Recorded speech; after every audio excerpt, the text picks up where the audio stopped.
Hello guys, welcome to this channel. In this video, we're going to learn how to transfer file from Android to Android. Okay, let's get started. Go to your gallery and then select the file that you want to transfer.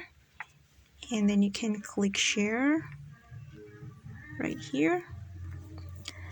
And after that, you can click nearby share right here.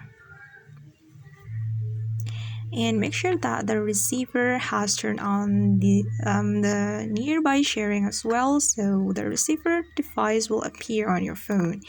And also make sure that you have already turned on your Bluetooth and also your Wi-Fi. Okay, now the receiver's device has appeared, and you can click on it.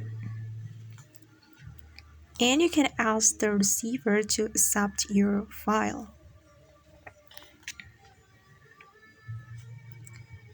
Alright, and then now the files have been transferred to the receiver and you can click done.